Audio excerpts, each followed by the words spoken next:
Welcome to this week's 3 Question Thursdays, where I answer most pressing questions about NRI finances and cross-border taxation that were asked to me in the comment section in the previous week. So let's jump right in. The first question that I have is, if I transfer large amounts of funds from one NRE account to another NRE account and both accounts are under my name, will it trigger a notice for not filing income tax being an NRI? Great question. Now see, about the NRI account transfer, the simple answer is no. Transferring funds between your one NRE account to another NRE account should not trigger any kind of income tax notice. And see, the typical reasons are, first of all, NRE to NRE transfer between your own accounts are simply moving funds from your existing foreign source account. It's not considered as any kind of new income. Now, since both accounts enjoy the same tax status, these transfers are essentially non-taxable events from an IT department perspective. The RBI and Indian tax authorities viewing this reorganizing of your asset, it's not generating a new income. However, there are few important considerations that you need to keep in mind. First is, you need to ensure that both accounts are actually NRE. That means your PAN and everything is linked correctly and the status is updated. Secondly, maintain a proper documentation of this transfer, especially for large amounts. This includes your SWIFT messages or maybe your bank statements or some transfer confirmations that you might have received. Also, while the transfer itself won't re-trigger any kind of tax filing requirement, remember that NRI status creates other potential filing obligations. If you are buying some assets using this money by transferring money from one NRE account to other NRE account, you will still need to do the right tax filing regardless of the transfer. So as a best practice, I recommend that maintain all clear records of all your financial transaction movements, even if it is between your own bank accounts, so that you will be easily able to explain this to your chartered accountant at the time of tax filing.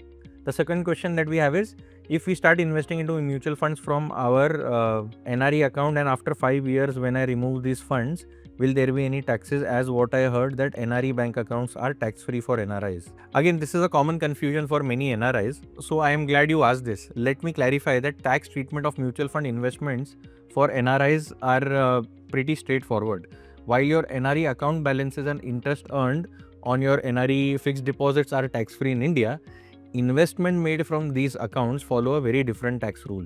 So when you invest into mutual fund as an NRI and later redeem them, the capital gains will be taxable in India, regardless of which account do you make these investments from. In these specific cases, the fund house will typically deduct a TDS when you redeem this money. To check what the TDS rates are, I'll put the photo on the screen. You can claim any excess deduction when you are filing your tax return and potentially take benefit of the DTAA between your country and India. So don't confuse with your tax-free status of your NRE account with the investment that you make from it. They are all governed by different tax provisions. The third and the final question is, I've been an NRI for more than 12 years. Now I'm selling a residential property and then again reinvesting the amount into a residential property.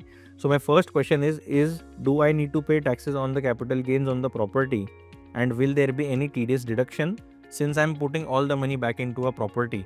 Now this is again a very tricky situation and an excellent question about property transactions from an NRI perspective. So now let me address, there are two parts into this question. First is the capital gain and then the TDS implication. First is regarding the capital gains. Yes, as an NRI, if you are selling residential property in India, you are liable for capital gain taxes. Since you have held property for, let's say, around 12 years, this is going to be treated as long-term capital gains, which will be taxed at 12.5% straight, including some additional surcharge and cess.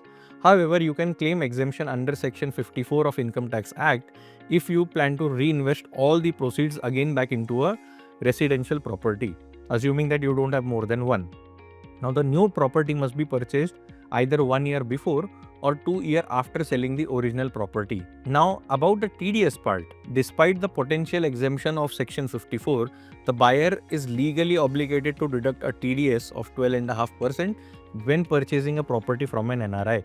This is mandatory under Section 195 of Income Tax Act and cannot be waived off in any exemption or any situation. So if you are planning to reinvest all the proceeds back into a residential property, or if you're putting money into a capital gain saving bonds or something like that, still your TDS will get deducted and you will have to take the refund of the additional TDS or the entire TDS in this specific case once you do the tax filing. So I hope that answers the question, and that's a wrap from my side. I hope you like this video. If you have any more questions that you want me to answer in the upcoming week's video, please feel free to mention them in the comments, and I'll try to answer as much as possible. Thank you, and I'll see you in the next.